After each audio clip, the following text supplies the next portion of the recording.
Welcome to the Big Fat Gay Podcast, where we talk about the things that are weighing on our minds. I'm Trevor Keyson. I'm a super chub. I'm in a good place today. I'm feeling good. I've been baking a lot. I was prototyping cookies last night. If you follow me on Instagram, you saw that. I gotta enhance, refine, do some more prototypes when I get home, and then I will have a final cookie recipe that I'll share with all of you. Yay! My name is Michael Willer. I'm a chaser. I am a little jet lagged and a little tired. I'm trying to get myself into the zone, but I also started the show unexpectedly. So here we are. We're just doing it. It's happening. You're the one now. who pushes the button. How can it be unexpected? I know. Well, it wasn't necessarily unexpected. I think my brain is about a minute and a half behind where my body is. I think it was like he pushed the button. He's like, oh shit, I pushed the button. Yeah. Well, I knew it wasn't ever going to start until I just hit it. So there we are. Well, my name is Don Marshall. I'm a big chubby guy living in Sunny Hollow, and today I am a big baking boy too, because I'm also making granola bread when I got home today. Ooh. Nice. Holy oven racks, Batman. Yay! My name is Dan Oliverio, an author, chubby chaser, public speaker, lots of things like that. And I don't know. I just love that I'm surrounded by bakingness. Oh, Dan was my official taste tester yesterday. Oh, yes. No, It's a good job if you can He get was it. very eager to taste. Like he would just like immediately like, okay, I'm going to cut the next one. I'm like, wait, hold on. well, to be fair, Trevor was making elaborate notations in, I can only assume is a spreadsheet. No, just a list. There was only 6 and I was dividing it. But you have a Microsoft Word document, you have notes, and you have... Yeah. It's very serious. It is business. prototyping, people. Very serious business. I was shocked. For those of you who have never prototyped cookies before. Oh, who could that be?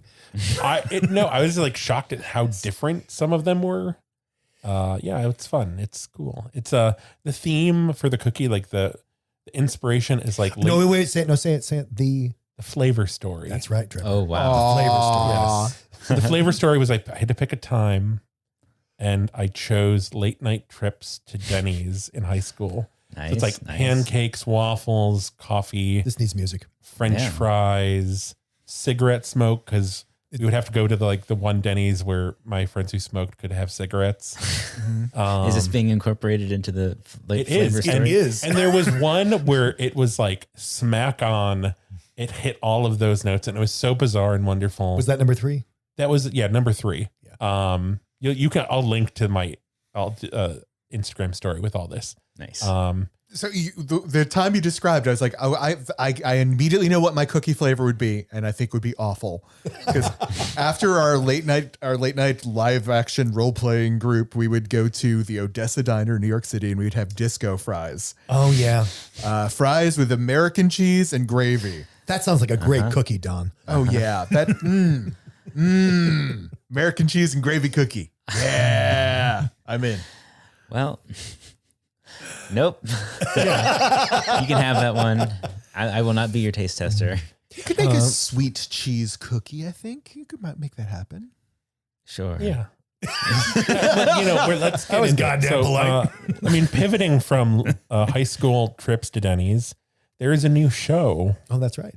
that I am very excited about. It looks good. Yeah. I A await with bated sci-fi breath. show to look forward to? Yes. Dan just felt a little. For those of you who forget, Dan loved The Magicians, which was on I guess SciFi. sci-fi has done a couple good things. Oh my God, best show ever. In my head, sci-fi is still like Asylum Central because I worked for Asylum, and so all of the okay. stuff that they did for them that is still sci-fi to me. I know they've grown beyond it. Oh my God, yes, so much more. But it's called Astrid and Lily Save the World. And it is about 2 high school friends who accidentally open a portal to another dimension and have and to unleash monsters yeah. upon the world. Well, and they just happen to be 2 fat girls. Yes, which is and I love that it's too, this is what I have been wanting, because I do love the shrill diet land where it's we're looking at fat characters and looking about fat people existing in the world and what they have to deal with. But I also just want a show with fat characters just doing stuff and they're fat, and it's not necessarily where it's not the struggle of fatness every episode. They don't ignore it either. I mean, the inciting incident is because they're both angry about having been rejected from a party because of fat phobia and somebody being an asshole. But then the show after that is very much about them basically being monster hunters. Yes. And so you kind of it doesn't feel like they're just completely ignoring the fact that it exists, but Yes. it isn't the point of the show at all. Yeah. Yes. Which I like, that's kind of, Well, That's like what you would want. oh yeah, because that's like how it is. Yeah, that's like how life is. That's how real life is. Monster hunting, and then sometimes you encounter a fat phobic asshole. Yeah. That's how Trevor got into monster hunting. Yeah. The two girls look really fun. The chemistry looks great. There's is the guy an interdimensional monster hunter, or is he just somebody who's aware of what's happening? There's something going on. He's got a horn in one of the Yeah, shots. but he so calls it's like- himself, and obviously it's a Buffy reference, he calls himself their Giles. Yes. Okay. I don't know how accurate that is, but that's what he says in the preview. Yeah. Got it. So they're definitely channeling that like high school vibe. He's kind of like this hot guy that I'm kind of wondering if there's going to be any kind of like love triangle thing going on. Yeah, I'm like I said, there's a number of pitfalls that could befall the show, and I'm just very hopeful that will not happen. You know what though? I'm willing to bet right now in the current climate, if they're casting 2 fat lead actresses, there's going to be some thought put into the construction. of I it, know, so- of course there is. Of course there is. I mean, we won't know until we watch it, which you should watch Yeah. with us. It'll be exciting. It's you can watch Lily and Astrid Save the World on SciFi on January 28th. There we go. Or no, sorry, That on January 26th. that's the kind of professionalism this show aspires to. Frequently falls short of. All right, so we got you all pumped up, excited You're for a new show. You're thinking about cookies. You're thinking about watching this show. Well, too bad now. People are mad at fat mannequins again, apparently. Yeah, fat mannequins are getting What is this? flack Every once time again. fat mannequins come up in the news, it's Well, because someone's because- pissed off that there's a fat mannequin. Oh my God. Yeah. Because it was in an athletics store. And that's clearly not okay. Fat people are supposed to lose weight, but they're not allowed to go purchase clothing and gear to make them easier to lose weight, because then you would have to see them trying to lose weight. There's a lot. There's a lot going on. There's a lot going on. There'll be more on this in Fat Watch because It continues. But like, okay, so, and I at least am glad to see that like this woman, Isabel Oakshott, tweeted a picture of the mannequin with "This in a Regent Street fitness store is what obesity looks like. Flabby curves highlighted in hideous lime green velour. The so-called body positivity movement is not inclusive. It is dangerous." Yeah. Dangerous. Yeah. Uh, Which, like, I imagine her just like seeing and taking a picture and like typing this out, such and then a like Karen farting move. and like walking, keeps walking And as down many- Regent Oh Street. no, she demanded to speak to the manager. She before probably left. farted and then hesitated to smell her own fart before she left. This is the kind of person that Well, is. and as many Twitter people have pointed out, how can a plastic mannequin be flabby? Right, there's so many. Yeah. Advanced mannequin technology. It's come a long way. It was designed by a chaser, Dan. Oh. So the article that Trevor found is in the Mary Sue, written by Brianna Lawrence, and it's sort of breaking down.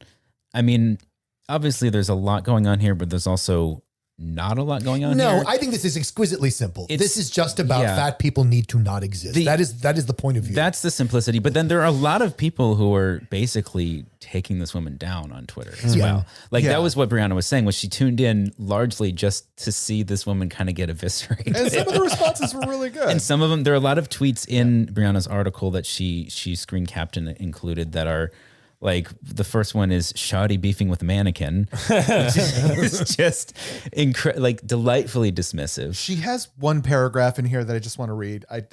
This is a great paragraph. I have felt this paragraph so many times over the course of my life.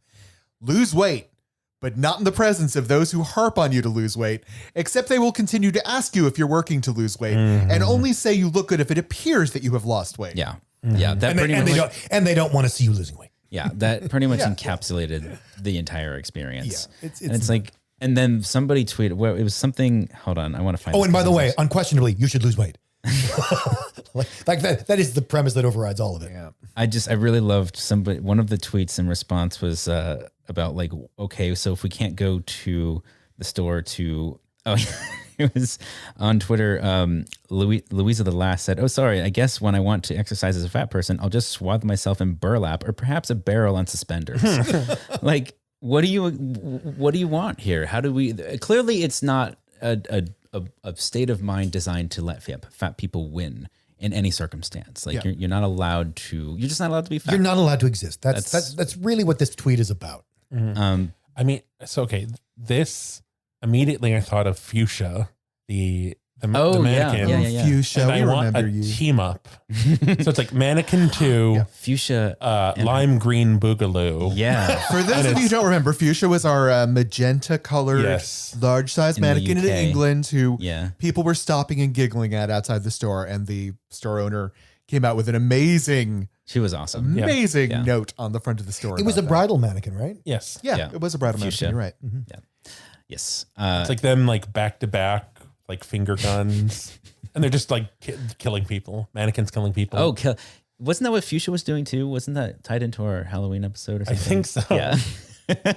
Yes. Y'all look crazy. This is a movie that needs to happen. Yeah. But we continue the conversation. Yeah. Whoa! It's once again, it's back. It's Fat It's Watch. here. One more time. Have we said Fat Watch 2022 yet? I don't remember. Say it now. Fat Watch 2022. There you go. It still feels like 2022. Oh, come on. official. Say it like you mean it. It's Fat Watch 2022. Yay! And maybe like an eagle scream there. I still need to add that to it. Maybe that'll be a project for later this year.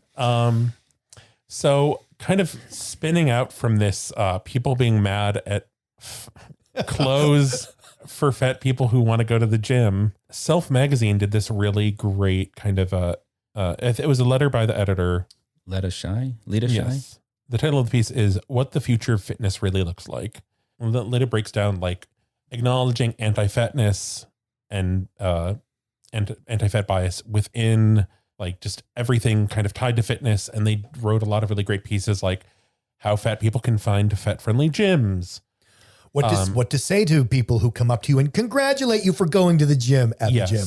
Oh, God, that used to enrage me. Yeah, well, they have like a whole series of comebacks depending on your mood and what you want to do. And blah, blah, blah. It's a whole series of articles, which I think is fantastic. And this is the first, I guess. Yes. And basically aggregated like all of these resources, like pretty much anything you would possibly need. And I like how she starts it though, because it's acknowledging that for like in the right, when you get it right, the feeling of fitness or working out or however it is that you engage with that's enjoyable can be incredibly like freeing.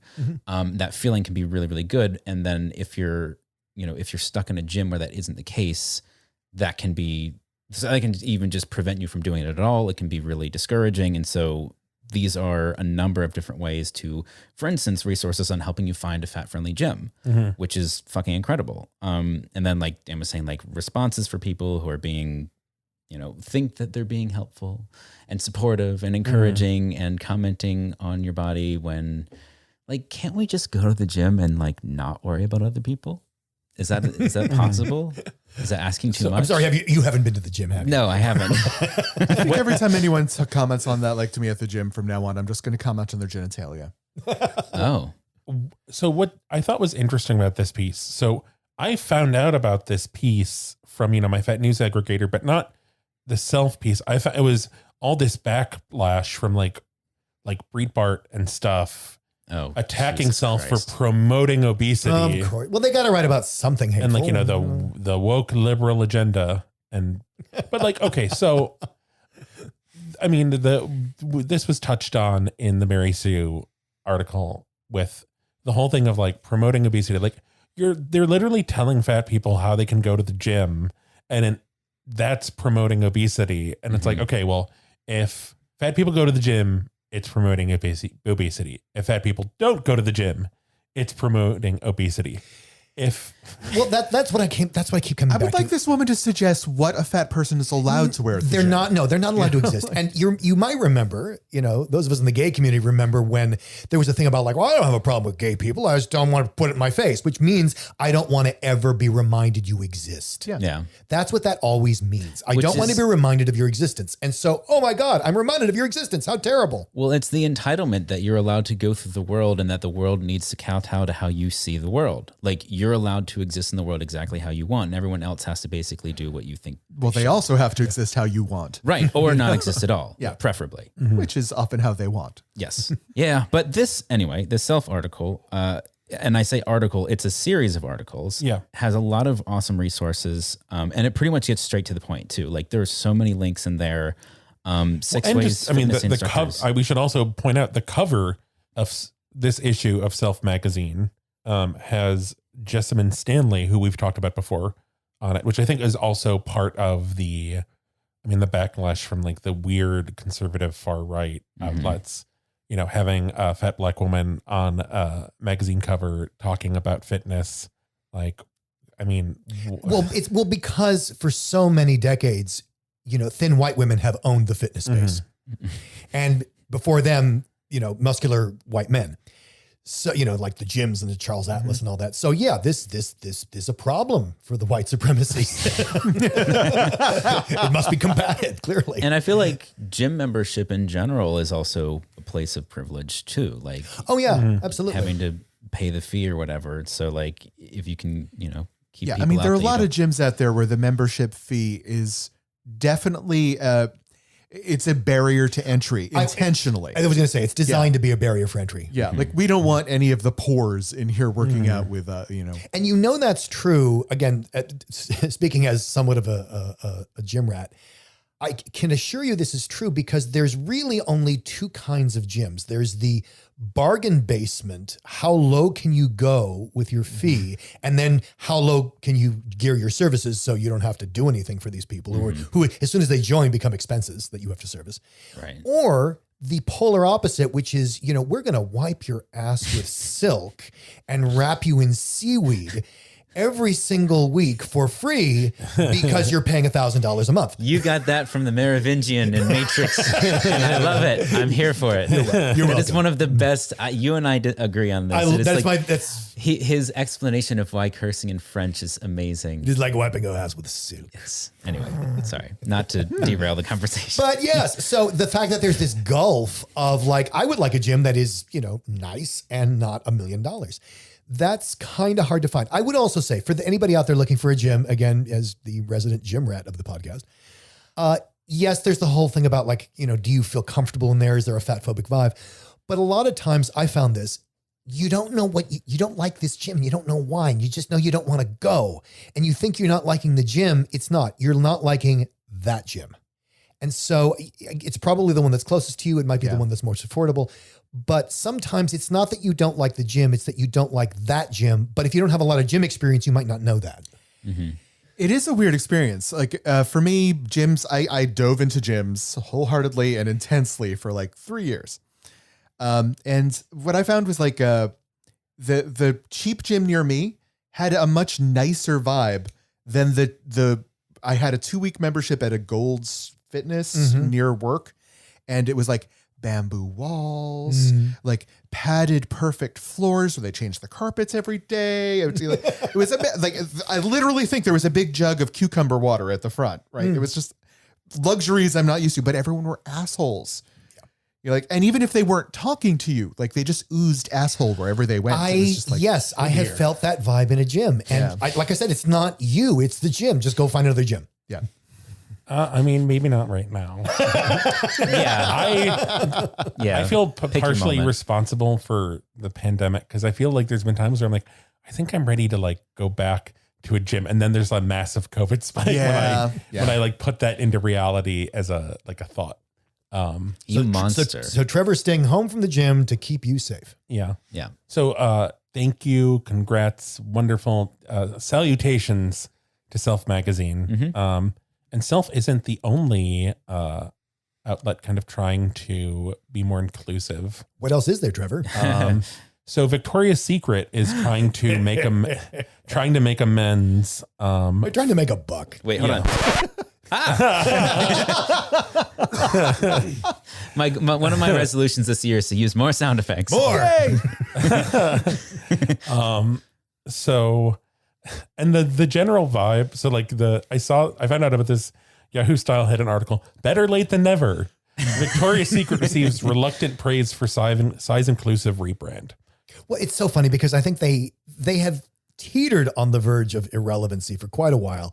And I think somebody finally decided like, this body positivity thing, we could try that. Yeah, they have an ad. I don't know if I'm sure there's more than just this one ad, but on Instagram they posted, it's like 15 seconds long, but there are 3 models in it. One is your typical like tall, thin, blonde, white woman.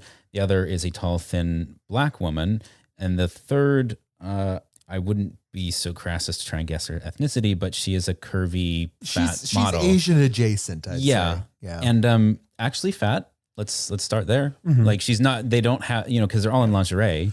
But even her, I would just say she looks very normal American to me. Yeah. Well, no, what I was getting at was they didn't have her in like, we talked about a couple weeks ago, the padding for models that wear clipping. Like she cannot be wearing padding. Yeah, that's true. Because you actually see her body. And initially it starts out with like, she's on the left of the 3. And then it like centers on like she's on screen and then the white model walks in front of both of them. And you think, okay, well, she's clearly the focus. But then they split and the animation happens. And then she is by herself on screen showing off the lingerie and she looks great. But as we're getting to, it's sort of like, is this too little too late? And what does that mean? Like how do you say, yes, we want more of this, but also like, hey. So the discussion we had about this is what is a successful rebranding, right?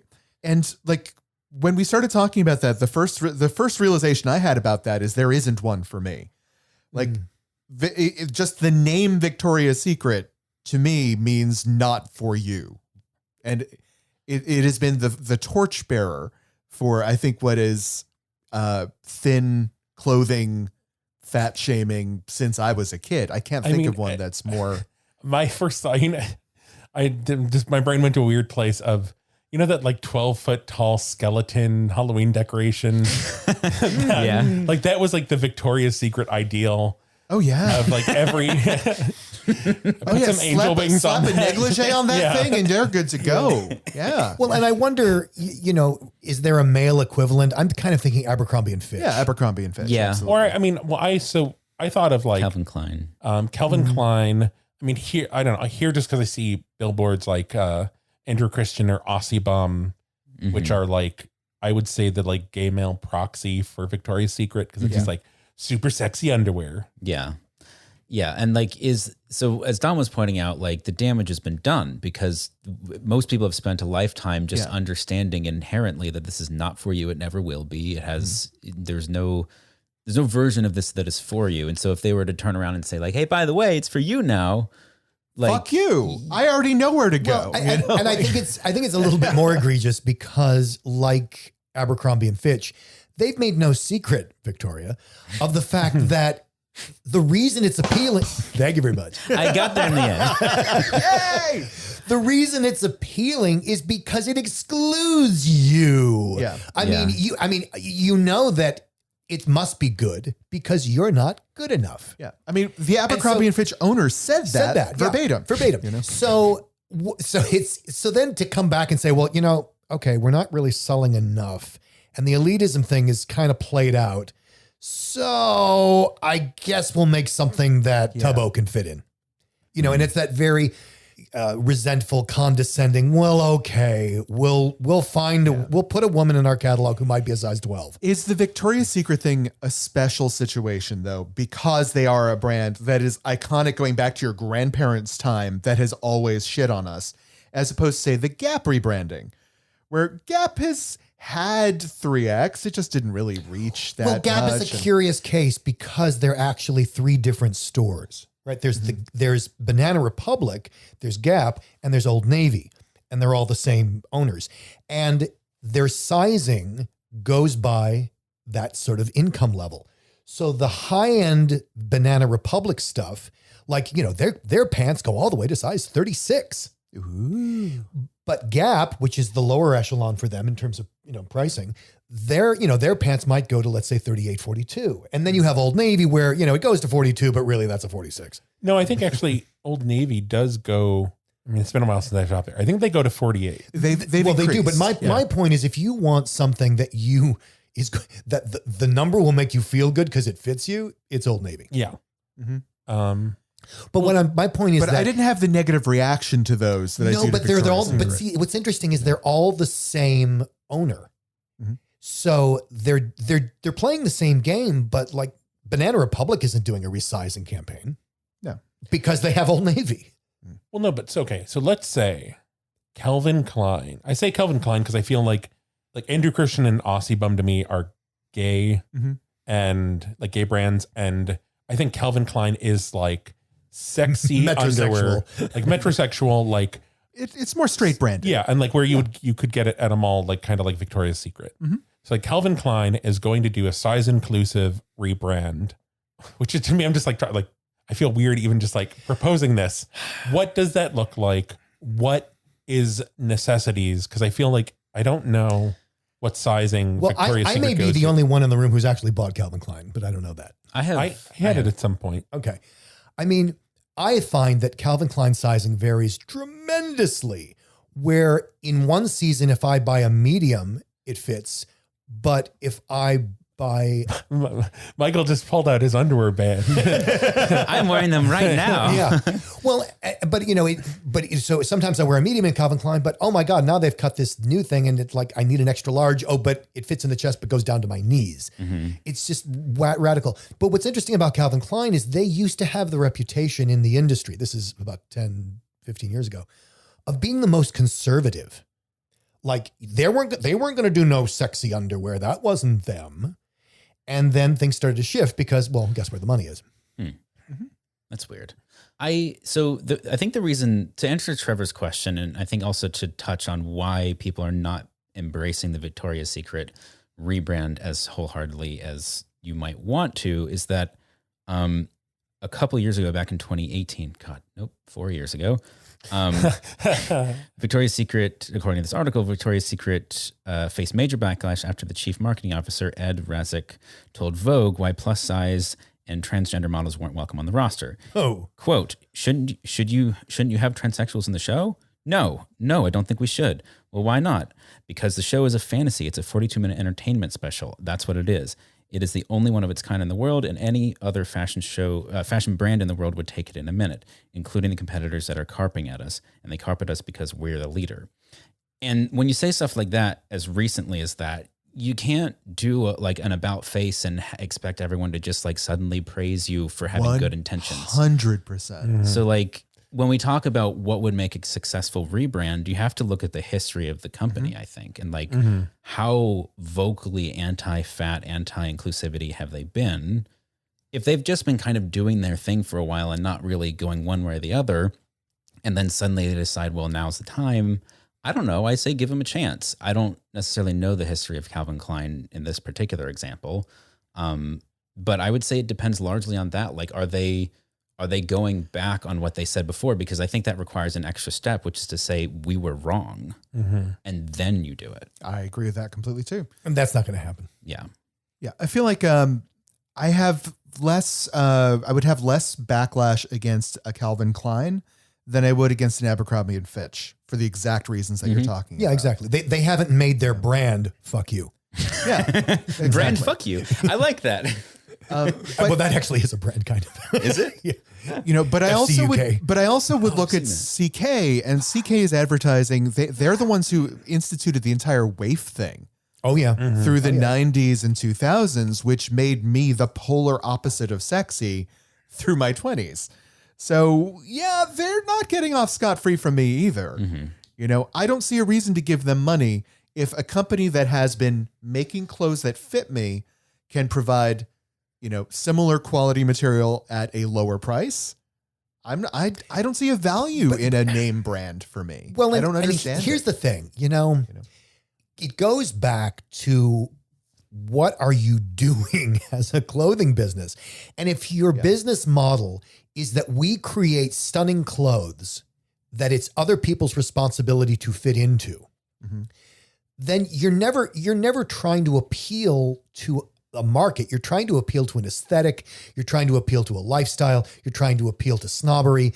And it doesn't, and people aspire to wear your clothes, and you just charge enough so that a few sales can float you. So it also begs the question, and I know Trevor encounters this. I encounter this. I assume you guys encounter this.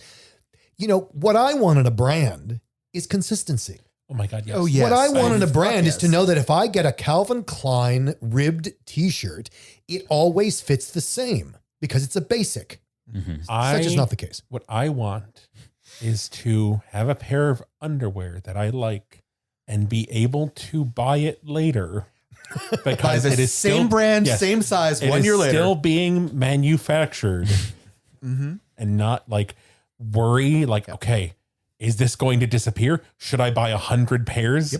Which I mean, I kind of did the last time. I didn't buy 100 pairs, but I bought like, okay, I got a ton of these. I didn't buy enough because I mean, just Well, you through, can't buy enough. They're eventually going to wear out. To the chasers listening right now who are just sort of laughing about this, imagine every time you buy underwear, every single time you have to wonder like, oh, are these going to pinch? Are these like, what's going to be wrong with this pair? Because you can never get them again. I mean, I have to say, I experienced the same problem. Do you? Yeah. Really? Because if you have a body that's outside the norm, which, I would say mine is, that you're going to have this problem because anything that you find that fits is not going to hang around. So Michael, The only way that this works, the only way you don't have this problem is if you have that sort of coat hanger body where anything works on it because it's designed for coat hangers. yeah. I mean, I'd say you probably have the most mainstream body of us. Do you have the underwear issue that we're talking about, or The only, probably not nearly, no. I mean, because I have so many options. Like, I wouldn't say that. But I do experience, like, for instance, I am currently wearing a pair of Calvin Klein underwear. I happen to like them. And if I am in like full blown soccer playing form, it's fine. But because I play soccer and I have my entire life pretty much, my thighs tend to be a lot bigger than I have muscled thighs. And so if I also put on a little bit of fat on top of that, they won't fit. They'll pinch, it'll be uncomfortable. So I'm kind of on the edge of having the waist and everything else fit properly, but then having my legs actually feel comfortable wearing them. okay? So maybe this is more of a universal issue than I gave it credit. I would say it's nowhere near the same, but it's a question of degree. there's overlap. Yeah. I mean, I think the fatter you are, the more extreme the problem is. Yeah. I mean, I don't know. My favorite underwear has finally like disintegrated, like to the point to where like I can't fold it anymore. Dan, isn't that really just a you problem? and it's like I don't know what I'm gonna do. I mean, I haven't really been like, okay, I'm gonna buckle down and like get a couple pairs from DXL. God save forbid king size because You're not a fan of it. Have you tried? I always buy the Harbor Bay size 4, and it's like, Well, because like, is there a choice? Is there another one you could buy? they are There's- comfortable, but they're just not sexy. No one's ever looked at those underwear and gone like, ooh, yeah. I mean, although there is a point, I think like sometimes it doesn't matter, but I know what you're talking about. I wore those for a while and I just feel like they like don't hold up. They just like kind of stretch out and then never go back. And it's just this weird, like stretched out thin. It is a bit of a problem. Yeah. I don't know if you guys have shopped here before. Michael got some underwear from Bearskin. So he likes how they feel and he loves how they look, but they don't stay on. Yeah, that's my issue. Well, with the problem. isn't that really your fault, Michael? Well, Michael just keeps ripping them off. I keep buying them for him. Like, what's the problem here? Like, I don't see that. No. But yeah, so he doesn't wear them that often because it's sort of like you don't like it doesn't work as a functional piece, like a functional garment, the way that you would want it to. Yeah. At least in his case. And Well, no, I mean, I find the same thing, Yeah, and I Trevor's. don't know if like, I don't maybe like I just need to get a smaller size, which I mean I've done in the past with underwear. Where it's like just because it doesn't fit right, so I'm like I have to have it like so many fat be boys too do that. small because that's the only way it's going to stay on, and I'm not going to have to like try to pull up my underwear through my pants Yeah. because I'm like in jeans and like I feel my underwear sliding down my butt. And it's like Especially when you're doing any kind of exercise, it just Yeah. makes it really hard. Oh, yeah, like walking across the room? yes. Yeah.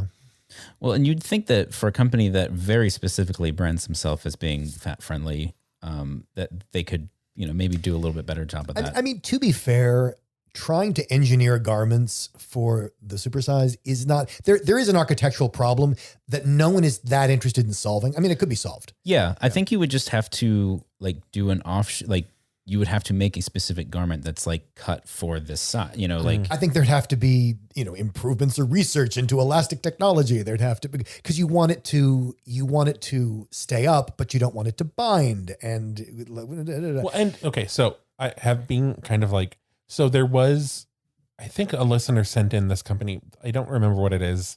They're not like great, so I'm not going to bother mentioning the name, but like, so there's things that work and there's things that don't. And it just seems like, I don't know if these companies need more fit models because they're trying to, I don't know if they're trying to cover multiple bases or there's bases they're not thinking of, but like, it's just. If they're a small company, they probably don't have, if they have a fit model in the right size, they probably have one. Well, and they are Australian. So that's like another thing where it's like, okay, there's a limited number of people on that continent. So I get it. That like, tiny island. What I do appreciate is, so they do they have two different cuts for like, cause they know that some people need longer. See, that's brilliant. Underwear. That's brilliant. But they don't make bigger sizes in the shorter cut, which I am like, I need a shorter cut just because I'm short. And like, these are longer than some of this underwear is longer than some of my shorts. Oh, and I can't wear them because I have that problem with t-shirts and overshirts too. So it's just this thing of like and I don't get it. Cause it's like, I have said this enough times on this podcast where people probably know what I'm going to say. There are so many people who will give you money for clothes that fit. Mm-hmm. Like, it is just, you want money. I get it. Like, Calvin Klein wants money. I will pay you, I don't know, absurd amounts of money for underwear that fits, for shirts that fit, that are not just like, I don't know, like with king size, I don't know what's going on over there. So I'll be honest too, like the price point on some of these sexier underwears is pretty high for what it is. And the fact that those sexy lines don't usually put out like a granny panty version, so I can find out if their sizing will work for me in an economic way and not shell out $60 to $90 for something that doesn't fit, So remember when we found swimsuits with that one guy, Patrick Allen Wood? So I just went and checked on his website and I'm a little confused. He makes underwear. It would be expensive underwear. Well, and that's going to be the case. Oh my God. He makes underwear. Stop the podcast right now. So his Trevor, put that underwear back on. Take it off my pants. Okay, so we just paused. Mike, Trevor has gone and bought 16 pairs of underwear from this guy's website. Poor guy's going to be at his little sewing machine. I was going to say, he's taken, at least on my phone, it says shop temporarily closed. Oh. I'll be back up in the summer. So it could crack. We need to like get him like some investor money so that he can actually just have a full blown business. Or honestly, we live in Los Angeles. I'm surrounded by fashion people. Like we could just hire somebody to make decent underwear and put out our own branded line. As someone who has looked into this, I will warn you, and this isn't all designers, but gosh, every single designer I've talked to is more interested in a look than a fit. Fit is something that you can get secondarily. That's great. But I've talked to so many designers who have either said, oh, but it has to look like this. I said, yeah, but that won't fit. And they're like, oh, well, then I won't do it. Or they've outright said, oh, I wouldn't want my brand repped by fat people. Okay. Well, one, you're going to the wrong designers because Clearly. Cosplay people are overjoyed for this sort of project. So for anyone out there who has a cosplayer friend who makes stuff, you have a resource. Chain them into your basement and make them make underwear. You have a resource.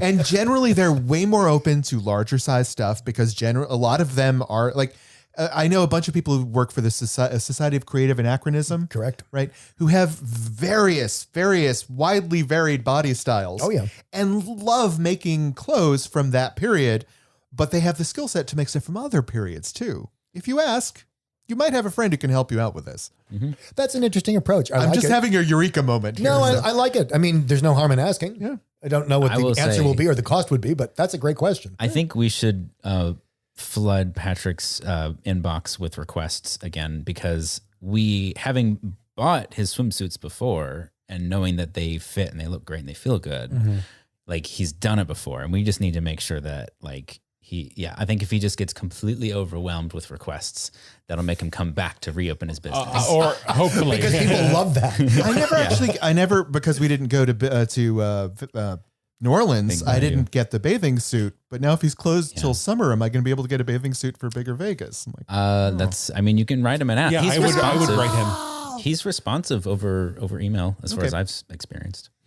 Anyway, so I guess the other aspect of like if a Calvin Klein brand rebranded is like even if they like Victoria's Secret has their plus size model wearing some of their underwear, like what's the likelihood that they're actually going to have that they're going to go up to a size that or have a range of plus sizes that matter? Size inclusive rebrand has to go to at least 8X. Yeah. I mean, and how often is that going to happen? Never. I mean, I think Calvin Klein now like maybe goes to 4X. I know they go to 3X. I think they may have some things that go to larger sizes, but like it's not their entire chain. It's like a couple individual things. I mean, just imagine every listener, even if you're driving, just close your eyes and imagine a world. Your dog takes the wheel. It's fine. Yeah. Where Rover, take the wheel. It's like 8X is a standard underwear size you can get instead of just being like, I don't know, on a wing and a prayer, logging on to DXL.com. What did Michael do? I was just looking for sound effects. Don't okay, open your eyes. Yeah, I don't know. There's so many aspects of it. And like, let's not even get into like, I mean, Calvin Klein is not historically not been like only a wafy brand, but also a very white brand. White. There's a lot going on there. Yeah, I like the idea of continuing to try and aggregate people who actually take the time to make size inclusive clothing. And towards your point earlier, like I just don't think it's fine for a company to just start making stuff for people that they've insulted and actively made life worse for without the apology step between. Yeah. Well, now to be fair, Don, they never cared about them in the first place. Or acknowledgement, at least. I don't need an apology. I need an acknowledgement. Yeah. So that again, that's why Victoria's Secret isn't necessarily getting off scot-free here. Do we have? I know the answer to this. We definitely have a tip for today. It's a hot tip. It's a hot tip. A sexy tip. I don't have a whip. So no, this is a. I thought I had something good here.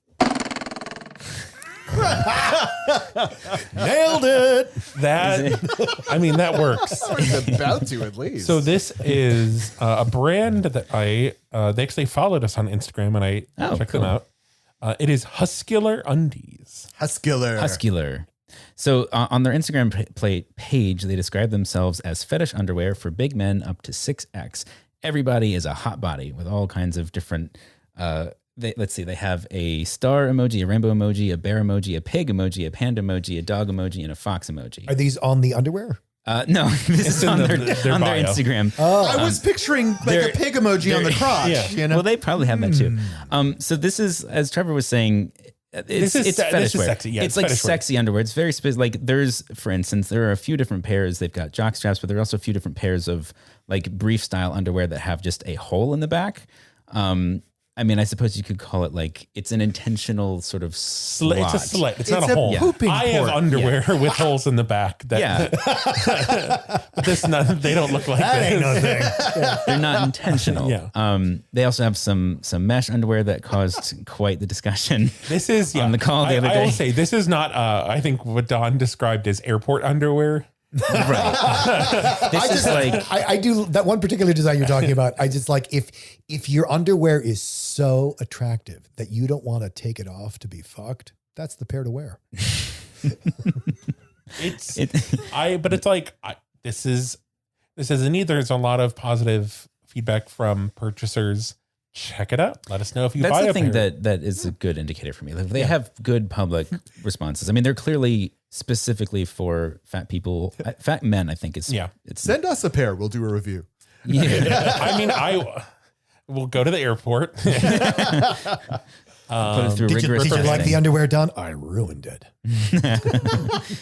No, I think maybe if I don't know, was not mostly at home, like Mm-hmm. 95% of the time, I would maybe get, I don't know. I don't Honey, think I we would can want, drive around I and was wave your thinking ass of, out the if window at I something. had like a date, I would wear it, but I don't want to be walking around in mesh underwear. I think that would just be, it'd be a lot of chafing for me.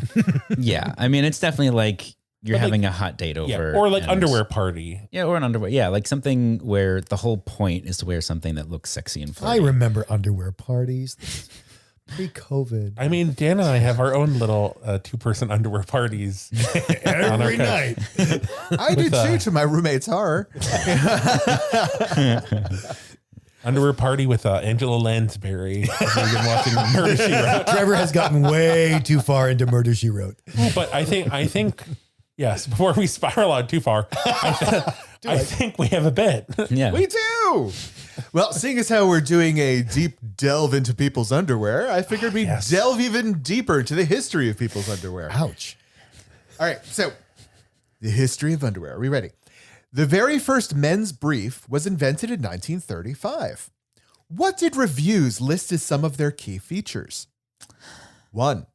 Scientific suspension and restful buoyancy. 2. Easy access pocketing. 3. Splinter-free waistband. Oh, yeah. Or 4. Buttonless. Buttonless, yeah. Well, see, they were wearing barrels, so splinters were a concern. That Yeah, was true. exactly. Yep. It's so hard to work out with those splinters. Boy, wow, those are all really good. You're so good at this, Stone. What is the last one? The last one was buttonless. Buttonless. I'm going to go for buttonless. Buttonless. I think that would We be got a one solid bet. buttonless. There were a lot of buttons back then. There were but there's buttonless, and then there's like the easy access, which is the. But would they feature. say it that way? Would they say easy access? That's You're what right. tripped me up. Yeah, you're right. I don't you're think right. so. All right, I'm going for buttonless too. I will also say buttonless, even though I want to say splinterless. All right, we got 3 buttonless underwears, but in fact, the correct answer was scientific suspension and restful buoyancy. See, I would have thought that true of like the jet age, like the 50s and the space Yeah. race and the. That's interesting. I didn't think they would even touch like what the underwear was touching. Yeah. I didn't think they would go close to that, but clearly that's the selling point. They went in. Was it because it was either like long johns or like boxers style underwear that Probably. wouldn't have any There was support? nothing that held you up prior There to was no this. support. That must have been a horrifying time. All right.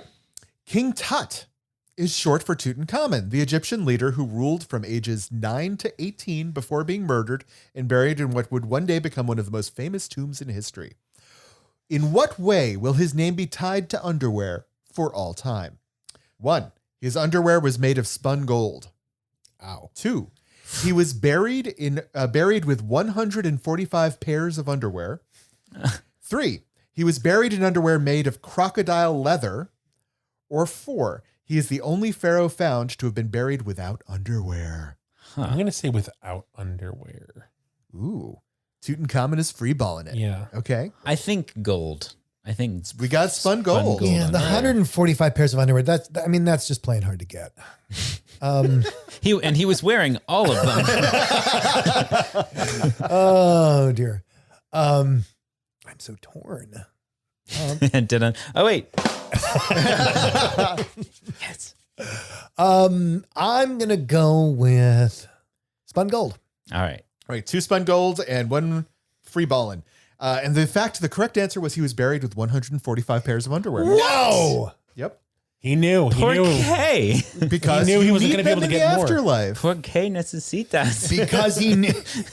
Because he knew that style was not going to ever come back. And Yes. he needed all the underwear he could get. That is very much like my bedroom underwear drawer. There you go. It's true. All right. King Tut was I actually wonder why 400 pounds. 142. 145. 145. I don't know. Once upon a time, before the 1800s, it was believed that pairing dirty underwear with wheat grains in a bucket would do what? 1. Ruin it. 1. Keep witches away. 2. Create mice out of thin air. 3. Find a husband. Or 4. Create the best yeast for fermentation. Yeast for fermentation. I'm going with yeast for fermentation. Yeah, I as much as I really wish it weren't the case. So crotch Booze? Crotch rot I booze? think crotch booze. Okay. I'm gonna be different and say mice out of thin air because like that maybe they just didn't get that like mice would go to eat the grain. Okay. We got 1 for spontaneous mice creation and 2 for crotch booze. The correct answer is, in fact, spontaneous mice creation. Oh my God. It was believed that this was supported the idea of spontaneous generation, that life could be created from non-living objects. Oh, right. Yep. All right. For what reason does the British Army issue antimicrobial underwear? 1. Crotch rot is a constant threat in many swampy areas of the UK. That's where the fat people live. 2. Fecal infection of wounds in recruits who soiled their underwear but had no means to actually wash them caused too many deaths in World War II. Ooh. Wow, that is 3. A war minister mistakenly assumed this would also protect soldiers from crabs and STDs. Or 4. So they can be worn for 3 months at a time. these are all sort of disturbingly Possible. plausible. I'm gonna say 3 months at a time. 3 months at a time. We got 1 for long-term endurance underwear. I'm going to go for number 1. I'm gonna go. I think I agree with Trevor. Like long periods of time. That's the most practical. We got 1 for crotch rot and 2 for endurance And I underwear. also think that, a lot of these underwear, if it was for the military, you said? It's for the military. So yeah, they're probably not fighting a lot of wars in British swamps. They could be fighting these in other people's swamps. The correct answer is, in fact, so they can be worn for 3 months at a time. Damn them. Yay! You know better, Dan. You just They're agree with whatever Trevor says. Trying to be efficient. All right. And our final question for the day. A pair of Queen Victoria's underwear featuring yards of white cream fabric and her embroidered initials VR recently sold at auction for $14,500. With that in mind, which of these is an actual scheme executed by people to try to get their hands on the Queen's knickers? 1. A maid was fired after being discovered swapping her underclothes for the Queen's. 2. After disguising himself as a chimney sweep, a 14-year-old boy snuck into Queen Victoria's Buckingham Palace and ran away with her underwear. 3. A royal secretary was fired for selling the Queen's used delicates. Oh, Or 4. A clothing company was ordered by Parliament to stop selling the Queen's Own, a line of underwear inspired by the Queen. I'm going for the chimney sweep. Yeah, the chimney sweep. We Because I got 2 want to. chimney sweeps. We got some I want to watch that coming of age. some Mary Poppins Victorian- action here. I was going to say chim chim chiroo. All right, Michael. I'll be different. I'll go with the secretary selling the used, The used delicates. All right. The correct answer is, in fact, the chimney sweep. Yes. A 14-year-old boy snuck into Buckingham Palace disguised as a chimney sweep to make off with the Queen's knickers. I'm imagining him like, oh, I got him. I got him running. And then getting tackled by guys. only day with. No. The sad part, that was a better accent than he actually did in the movie. Well, it's Dick Van Dyke. Cut him some slack. So, Trevor, if our listeners want to send us pairs of underwear for us to sample, But we already where have would the they Queen do that? Victoria Yeah. ones. Yeah, we have the Queen Victoria ones. Well, we're on Instagram and Twitter as @BigFatGayPod. We're on Facebook as the Big Fat Gay Podcast. Leave us 5 stars there. Stitcher. I saw people left it on Stitcher. Oh, did they? Yeah. Yay. Thank you. Everywhere. 5 stars, 5 stars, 5 Spotify. stars. Spotify. Spotify. Or sorry, Spotify. 5 stars on Spotify. We saw that. Yes. Awesome. Thank you. Thank you. More reviews. See the articles we talked about at www.bigfatgaypod.com. The cookies will be there next week. They're not going to be there this week, but next week I'll share my cookie recipes. Yes. Maybe you're listening and you're inspired and you're doing some baking of your own, and then you see outside your window, it's no. one of the Victoria's Secret models, the 12-foot tall skeleton. So Watch out.